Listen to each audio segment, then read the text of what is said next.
Have you ever been sitting in a room full of your friends, or maybe at your desk at work, and suddenly realized you are completely hollowed out?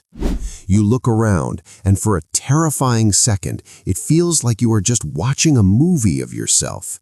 You hear your own voice answering a question, you see your hands moving, and you watch yourself smile, but the real you is somewhere else entirely.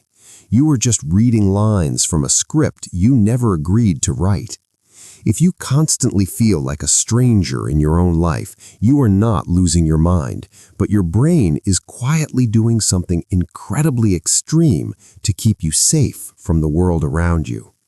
This is not just random fatigue or a bad mood. For deep thinkers and those of us quietly dealing with high-functioning anxiety, living on autopilot becomes a permanent, invisible survival mechanism. You probably spend most of your day reading the room, analyzing tiny micro-expressions on people's faces, and constantly adjusting your personality just to make everyone else comfortable. This constant chameleon act is called social masking, and while it makes you highly likable and easy to be around, it slowly erases who you actually are. You end up feeling like an observer in your own life because, psychologically speaking, you fired the main character a long time ago just to avoid conflict and save your energy. Think about your typical week. You go to work, you smile politely at the barista, you sit through endless meetings or grab drinks at the pub, and you nod along to conversations you genuinely don't care about. You have absolutely perfected the art of the fake chuckle. You know exactly what to say to sound normal and fit in. But underneath that calm exterior, you're secretly dealing with massive introvert burnout. You feel entirely disconnected from reality. You're giving your boss, your friends, and maybe even your family a highly edited, heavily filtered version of yourself. This is a hidden trait of emotional intelligence that nobody warns you about. You understand human behavior so well that you know exactly what society expects from you. You realize early on that showing your true, unfiltered thoughts might be too intense, too dark, or just too complicated for casual conversation. So you build a persona, an avatar. And over the years, that avatar gets a job, makes friends, and builds a routine. But the entire time, the real you is trapped behind a glass wall, watching this avatar live out a life that doesn't actually belong to you. This is why you constantly feel empty inside, even when everything on paper looks perfectly fine. You are not living, you're just performing. In our modern culture, whether you're fighting your way up the loud, aggressive corporate ladders in the US or blending into the polite but emotionally suppressed environments in the UK, society rewards the mask. It praises the character you built. But there's a much darker side to this. When you're stuck in this detached state, you unknowingly become a magnet for manipulators. Toxic people and narcissists can subconsciously sense when someone is disconnected from their own boundaries. Because you're already playing a passive role to keep the peace, they know you won't fight back when they cross a line. This is one of those dark psychology secrets that keeps you trapped. Your polite, agreeable avatar becomes the perfect target for people who want to drain whatever energy you have left. I want you to pause for a second and think about your closest circle right now. How many people in your life actually know the real you, and how many only know the character you play for them?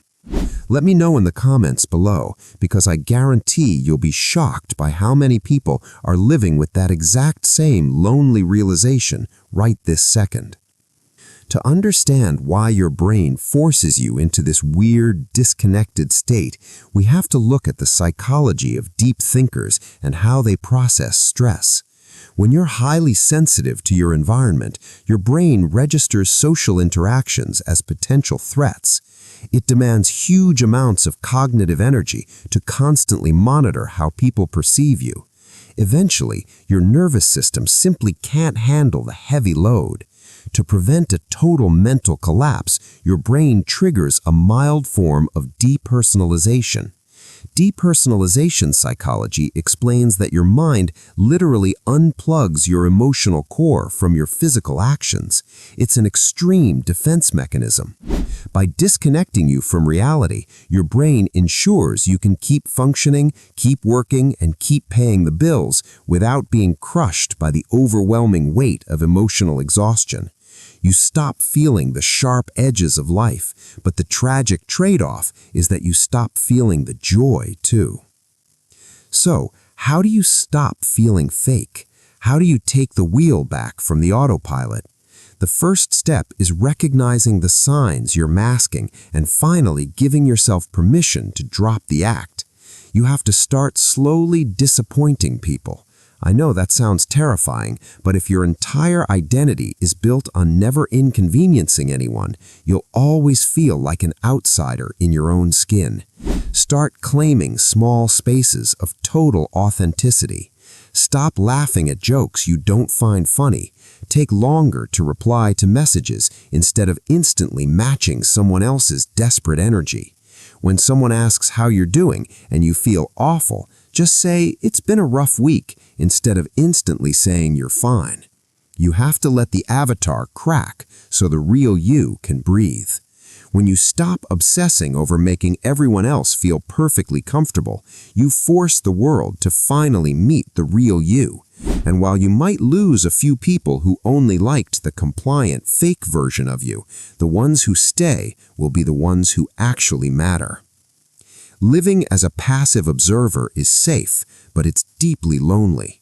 You deserve to actually experience your life, not just spectate it from the shadows. If this hit home for you today and you're ready to stop playing a character, hit the like button and subscribe. We talk a lot about the hidden psychology of human behavior here, and it helps to know you're not doing this alone. Take care of yourself, and I'll see you in the next one.